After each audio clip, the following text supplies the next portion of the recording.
Students, आज का हमारा टॉपिक है कोलिगेटिव प्रॉपर्टी। तो सबसे पहले इसकी डेफिनेशन देखें। The properties which depend only upon the number of solute particles present in the solution irrespective of their nature are called colligative property. तो कोलिगेटिव प्रॉपर्टी वो प्रॉपर्टीज होती हैं जो नंबर ऑफ सोल्यूट पार्टिकल्स पर depend करती है, number of solute particles पर depend करती हैं।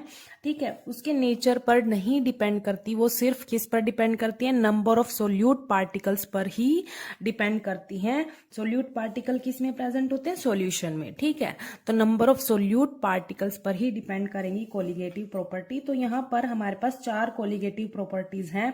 तो फर्स्ट है relative lowering of vapour pressure of the solvent. Second क्या है? Depression of freezing point of the solvent. Third क्या है? Elevation of boiling point of the solvent. Fourth है osmotic pressure of the solution. तो हमारे पास यहाँ पर 4 हैं कोलिगेटिव प्रॉपर्टी, तो इनको वन बाय वन हम डिस्कस करेंगे। सबसे पहले हम देखेंगे relative lowering of vapour pressure of the solvent. यहाँ पर देखो, इसके नाम से ही पता चल रहा है lowering of vapour pressure of the solvent, मतलब यहाँ पर जो सोलवेंट का वेपर प्रेशर है उसमें रिडक्शन हुई है। ठीक है, कम हुआ है वेपर प्रेशर सोलवेंट का। किस वजह से हुआ है ये ही हम यहाँ पर समझेंगे, कैसे हुआ है, उसमें कैसे रिडक्शन हुआ है। ठीक है, वेपर प्रेशर ऑफ सोलवेंट में। तो यहाँ पर हम कौन सा कंसेप्ट लगाएंगे जो हमने रोल्स लॉ स्टडी किया था फॉर नॉन वोलेटाइल सोल्यूट के लिए। ठीक है, उसमें हमने क्या देखा था, जब हम प्योर सोलवेंट में नॉन वोलेटाइल सोल्यूट ऐड कर देते हैं तो उसके वेपर प्रेशर में कमी आ जाती है, उसके वेपर प्रेशर रिडक्ट हो जाता है, रिडक्शन हो जाती है उसके वेपर प्रेशर में, मतलब कम हो जाता है उसका वेपर प्रेशर। ठीक है, तो वो ही कंसेप्ट हम यहाँ पर लगाएंगे, उसी से हम यहाँ पर समझेंगे। ठीक है, कि कैसे वेपर प्रेशर में कमी आती है। तो देखो यहाँ पर मान लो हमारे पास क्या है, इस बीकर में प्योर सोलवेंट है, और जो सोलवेंट है प्योर वो कैसा है? वोलाटाइल नेचर का है। मतलब वोलाटाइल मतलब जिसके वेपर बन सकते हैं। ठीक है, तो इस बीकर में हमारे पास क्या है? प्योर सोलवेंट है, और ये क्लोज्ड कंटेनर में रखा है यहाँ पर। ठीक है, तो इस सरफेस पर, क्योंकि यहाँ पर वोलाटाइल सोलवेंट है और प्योर है, तो इस सरफेस पर जो मॉलिक्यूल्स होंगे सोलवेंट के, वो कौन से होंगे? सारे के सारे मॉलिक्यूल्स किसके होंगे? प्योर सोलवेंट के होंगे। ठीक है, तो जो मॉलिक्यूल्स हैं प्योर सोलवेंट के, मैंने ए से डिनोट कर दिए यहाँ पर। तो यहाँ पर बहुत ज्यादा मॉलिक्यूल्स होंगे प्योर सोलवेंट के, और सारे के सारे प्योर सोलवेंट के होंगे, वोलाटाइल नेचर होगा इनका। ठीक है, अब क्या करेंगे, यहाँ पर देखो, जैसे ही हम इसमें प्योर सोलवेंट में जैसे ही हम नॉन वोलाटाइल सोल्यूट ऐड कर देते हैं, नॉन वोलाटाइल सोल्यूट ऐड कर देते हैं, नॉन वोलाटाइल सोल्यूट मतलब जिसके वेपर्स नहीं बन सकते। ठीक है, तो हम इसमें ऐड करेंगे तो हमारे पास क्या होगा? एक सॉल्यूशन बन जाएगा। यहाँ पर सॉल्यूशन क्या होता है? जो सोल्यूट और सोलवेंट से मिलके बनता है। अब इस प्योर सोलवेंट में नॉन वोलाटाइल सोल्यूट ऐड कर दिया, तो अब क्या होगा? इसमें सोल्यूट भी होगा और सोलवेंट भी, मतलब इस सरफेस पर जो मॉलिक्यूल्स होंगे वो किसके होंगे? सोल्यूट के मॉलिक्यूल्स भी होंगे और सोलवेंट के मॉलिक्यूल्स भी होंगे। जो सोलवेंट के मॉलिक्यूल्स है वो मैंने ए से दिखाए हैं, और जो नॉन वोलाटाइल सोल्यूट के मॉलिक्यूल्स हैं वो मैंने बी से दिखाए हैं यहाँ पर। तो यहाँ पर दोनों टाइप के मॉलिक्यूल्स होंगे सॉल्यूशन में, ए भी और बी भी। ठीक है, सोलवेंट के भी, नॉन वोलाटाइल सोल्यूट के भी। अब देखो यहाँ पर हमारे पास ये क्या था? प्योर सोलवेंट था। यहाँ पर सारे के सारे मॉलिक्यूल्स प्योर सोलवेंट के थे, वोलाटाइल थे। ठीक है, तो यहाँ पर देखो बहुत ज्यादा मॉलिक्यूल्स हैं, तो यहाँ पर इनके वेपर्स, मतलब ये वोलाटाइल नेचर के हैं तो इनके वेपर्स भी बनेंगे। ठीक है, बहुत ज्यादा वेपर्स बनेंगे क्योंकि सारे के सारे मॉलिक्यूल्स वोलाटाइल नेचर के हैं और प्योर सोलवेंट के हैं, तो यहाँ पर वेपर्स बनेंगे। उन वेपर्स की वजह से यहाँ पर वेपर प्रेशर भी क्रिएट होगा, ज्यादा वेपर प्रेशर क्रिएट होगा प्योर सोलवेंट के केस में। अब देखो, जैसे ही हमने इसमें नॉन वोलाटाइल सोल्यूट ऐड कर दिया तो इन मॉलिक्यूल्स की जगह यहाँ पर किसने ले ली? नॉन वोलेटाइल सोल्यूट के मॉलिक्यूल्स ने ले ली, यहाँ पर ये जगह आधी जगह किसने ले ली, नॉन वोलेटाइल सोल्यूट के मॉलिक्यूल्स ने ले ली, यहाँ पर बी मॉलिक्यूल्स ने ले ली, यहाँ पर मतलब यहाँ पर दोनों टाइप के मॉलिक्यूल्स हैं, ए बी और बी बी, ठीक है, नॉन वोलेटाइल सोल्यूट के भी और सोलवेंट के भी। मतलब यहाँ पर जो सोलवेंट के मॉलिक्यूल्स हैं, जो वोलेटाइल सोलवेंट हैं, उसके मॉलिक्यूल्स तो यहाँ पर बहुत ही कम है as compare to pure solvent, ठीक है। सॉल्यूशन में जो सोलवेंट है, सोलवेंट के मॉलिक्यूल्स हैं यहाँ पर बहुत ही कम है इस सरफेस पर, तो क्योंकि मॉलिक्यूल्स यहाँ पर इस सरफेस पर बहुत ही कम है सोलवेंट के, तो उनका जो वेपर्स बनेंगे वो भी कम बनेंगे, और उन वेपर्स की वजह से जो वेपर प्रेशर क्रिएट होगा वो भी कम होगा, है ना। तो यहाँ पर जो सॉल्यूशन में वेपर प्रेशर क्रिएट होगा वो किसकी वजह से होगा, सिर्फ सोलवेंट के मॉलिक्यूल्स की वजह से होगा, ए मॉलिक्यूल्स की वजह से ही यहाँ पर वेपर प्रेशर क्रिएट होगा, ठीक है। वेपर प्रेशर यहाँ पर क्रिएट होगा, बी की वजह से कुछ भी वेपर प्रेशर यहाँ पर क्रिएट नहीं होगा, क्योंकि बी क्या है, यहाँ पर नॉन वोलेटाइल नेचर का है, इसके वेपर्स ही नहीं बनेंगे, ठीक है। तो यहाँ पर कहने का मतलब क्या है कि प्योर सोलवेंट में तो वेपर प्रेशर ज्यादा हो रहा है, यहाँ पर ज्यादा क्रिएट हो रहा है, क्योंकि सारे के सारे मॉलिक्यूल्स वोलेटाइल नेचर के हैं और प्योर सोलवेंट के हैं। जैसे ही हमने नॉन वोलेटाइल सोल्यूट इसमें ऐड कर दिया तो क्या हुआ, इसमें देखो क्या हुआ, यहाँ पर बी मतलब नॉन वोलेटाइल सोल्यूट के मॉलिक्यूल्स भी आ गए सरफेस पर, जो कि ए मॉलिक्यूल्स की जगह ले ली, इन्होंने क्या लिया, सोलवेंट के मॉलिक्यूल्स की जगह ले ली, ठीक है। तो यहाँ पर जो सोलवेंट के मॉलिक्यूल्स हैं, जो वोलेटाइल नेचर के मॉलिक्यूल्स हैं, वो तो बहुत ही कम है, इसीलिए यहाँ पर मॉलिक्यूल्स बहुत कम है तो वेपर्स भी कम बनेंगे, और वेपर्स कम बनेंगे तो वेपर प्रेशर भी कम क्रिएट होगा। तो इसीलिए बोला गया है कि जब भी हम नॉन वोलेटाइल सोल्यूट को प्योर सोलवेंट में ऐड करते हैं तो यहाँ पर उसके वेपर प्रेशर है ना, जो सोलवेंट का, सॉल्यूशन में वेपर प्रेशर सोलवेंट का कम हो जाता है। किसकी वजह से कम होता है, नॉन वोलेटाइल सोल्यूट की वजह से कम होता है यहाँ पर, ठीक है। अब देखो मैं यहाँ पर जो प्योर सोलवेंट का वेपर प्रेशर वो मैं पी नोट ए से डिनोट करूंगी यहाँ पर, ठीक है। ये किससे डिनोट करूंगी, पी नोट ए से, और इस सॉल्यूशन में जो सोलवेंट का वेपर प्रेशर है वो मैं पी ए से डिनोट करूंगी, किससे डिनोट करूंगी, पी ए से, ठीक है। देखो मैंने यहाँ पर लिख भी दिया है कि जो प्योर सोलवेंट का वेपर प्रेशर होता है वो ज्यादा होता है वेपर प्रेशर ऑफ सॉल्यूशन से, ठीक है। यहाँ पर कहने का मतलब क्या है, देखो जो इस सॉल्यूशन में वेपर प्रेशर क्रिएट हो रहा है वो किसकी वजह से हो रहा है, सिर्फ सॉल्यूशन की वजह से हो रहा है, तो इसीलिए हम लिख सकते हैं vapour pressure of solution equals to vapour pressure of partial vapour pressure of solvent, ठीक है। क्योंकि इस पूरे सॉल्यूशन में जो वेपर प्रेशर बन रहा है वो किसकी वजह से बन रहा है, सिर्फ सोलवेंट के मॉलिक्यूल्स की वजह से बन रहा है, ठीक है। और इस सॉल्यूशन में जो सोलवेंट का वेपर प्रेशर है वो कम है as compare to pure solvent, तो ये मैंने यहाँ पर दिखा दिया है। अब देखो यहाँ पर इस सॉल्यूशन में जो सोलवेंट का वेपर प्रेशर कम हुआ है उसमें रिडक्शन हुआ है, मतलब वो डिक्रीज हो गया, कितना चेंज आया उसमें वो हम डिफरेंस यहाँ पर निकालेंगे, ठीक है।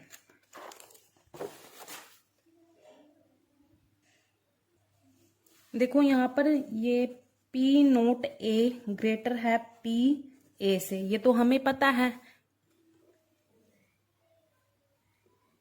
पी नोट ए क्या था हमारे पास, प्योर सोलवेंट का वेपर प्रेशर, और पी ए क्या था हमारे पास, partial vapour pressure in solvent. इस सॉल्यूशन में जो वेपर प्रेशर है वो किसकी वजह से है, सिर्फ सोलवेंट की वजह से, ठीक है। तो इसीलिए मैंने लिख दिया यहाँ पर जो पी नोट ए है वो ग्रेटर है पी ए से, ठीक है। अब अकॉर्डिंग टू रोल्स लॉ हमारे पास ये इक्वेशन थी, हमने उसमें ये इक्वेशन निकाली थी, पी ए जो पार्शियल वेपर प्रेशर होता है सोलवेंट का वो किसके इक्वल होता है, vapour pressure of solvent in pure state multiply mole fraction of solvent, ठीक है। ये इक्वेशन आ जाती है हमारे पास अकॉर्डिंग टू रोल्स लॉ, ये हमारे पास मान लो फर्स्ट इक्वेशन है, ठीक है। अब देखो अब क्या निकालेंगे हम, इनमें डिफरेंस निकालेंगे कि वेपर प्रेशर में कितनी रिडक्शन हुई है, कितना डिक्रीज हुआ है वेपर प्रेशर। तो द रिडक्शन इन वेपर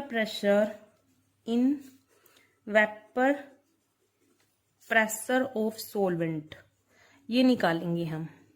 ठीक है, तो जो ये डिफरेंस आया है वेपर प्रेशर में, ठीक है, जो डिफरेंस होगा, जो चेंज होगा वेपर प्रेशर में, उसको हम डेल से डिनोट करेंगे। किससे डिनोट करेंगे? डेल से। और किस में चेंज आया? वेपर प्रेशर ऑफ सोलवेंट में चेंज आया, तो डेल पी ए क्या होगा हमारे पास? Change in vapour pressure of solvent. तो वो किसके इक्वल होगा? कैसे निकालेंगे हम? ज्यादा वेपर प्रेशर में से कम को माइनस करेंगे, तो ज्यादा किसका था? प्योर सोलवेंट का। तो P naught A minus P A, यही होगा हमारे पास इसका डिफरेंस। ठीक है, अब देखो हमें ये इक्वेशन पता है, तो पी ए की वैल्यू हमारे पास ये है, तो पी ए की जगह हम क्या पुट कर सकते हैं? ये पुट कर सकते हैं। तो हमारे पास पुट करने के बाद आ जाएगा पी नोट ए माइनस यहाँ पर P naught A multiply x ए। ठीक है, ये आ जाएगा। अब यहाँ से क्या करेंगे?